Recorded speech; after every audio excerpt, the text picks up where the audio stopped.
नमस्कार। मैं अभी इस समय एक बगीचे में हूँ और यहाँ आप देख पा रहे होंगे कुछ फल के पौधे हैं। इनमें फ्लावरिंग हो रही है, इस समय कितनी सुंदर फ्लावरिंग है।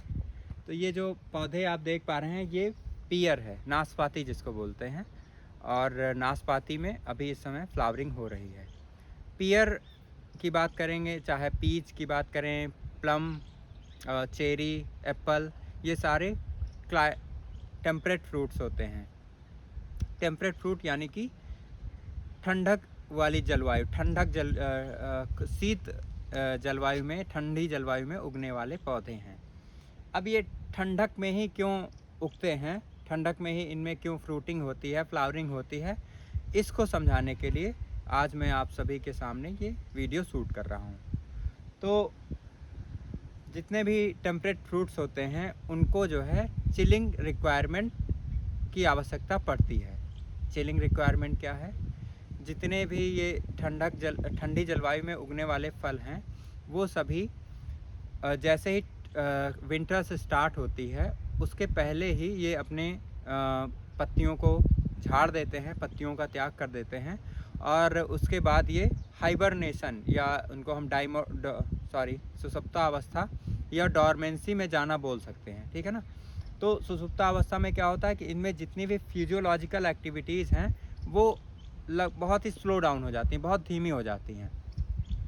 तो जब ठंडी आती है तो ये बिल्कुल ऐसा लग रहा है जैसे सोता हुआ इंसान, इनमें बहुत ज़्यादा एक्टिविटी नहीं होती है और ठंड के दौरान इनको आवश्यकता पड़ती है चिलिंग रिक्वायरमेंट की।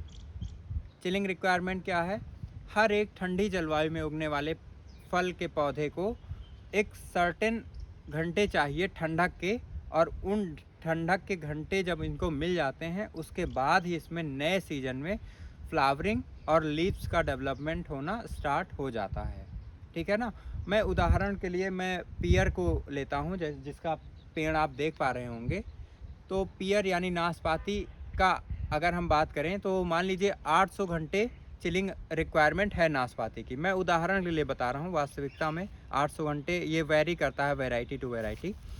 तो जैसे ठंडक शुरू होती है, 1 नवंबर मान लेते हैं ठंडक शुरू हो गई, और 1 नवंबर के 24 घंटे के दौरान 7 घंटे ऐसे होते हैं जब इनको चिलिंग रिक्वायरमेंट वाला टेम्परेचर मिलता है। चिलिंग रिक्वायरमेंट वाला टेम्परेचर क्या होता है?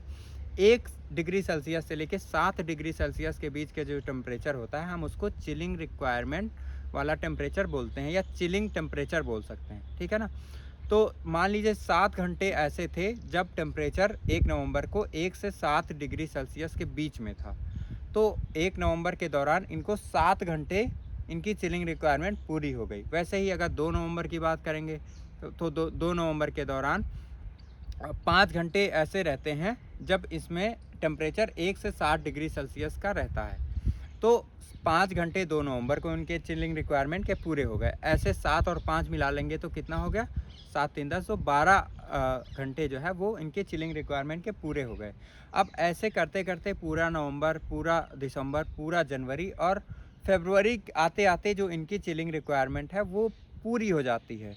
और जैसे ही इनकी चिलिंग रिक्वायरमेंट पूरी होती है इनमें सबसे पहले फ्लावरिंग स्टार्ट हो जाती है, ठीक है ना। और फ्लावरिंग के बाद में लीव्स भी डेवलपमेंट लीव्स का भी डेवलपमेंट स्टार्ट हो जाता है, ठीक है ना। अब फ्लावरिंग पहले आती है, लीव्स का डेवलपमेंट बाद में होता है। ऐसा क्यों?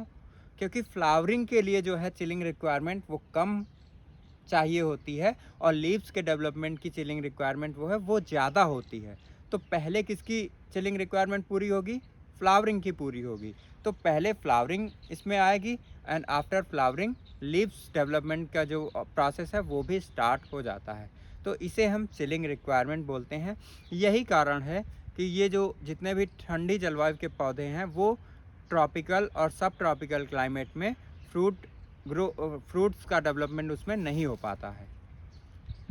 हालांकि अब कुछ वैरायटियां हैं जो विकसित की जा चुकी हैं कुछ कुछ टेम्परेट फ्रूट्स में। जैसे पियर की बात करेंगे, ये भी ग्रो किया जा सकता है। सर्टेन वैरायटीज़ जो हैं पियर की वो प्लेन्स में सब ट्रॉपिकल क्लाइमेट में ये फ्रूट दे सकती हैं, ठीक है ना। एप्पल की बात करेंगे तो एप्पल में भी कुछ वैरायटियां हैं जैसे अन्ना, डॉर्सेट और HRMN99, ये वैरायटियाँ जो है वो प्लेन्स में भी फ्रूटिंग देने में सक्षम पाई गई हैं। अभी ये रीसेंट ट्रेंड है, तो अभी हाल ही में देखा गया कि कुछ किसान जो है एप्पल को भी प्लेन्स में ग्रो कर रहे हैं।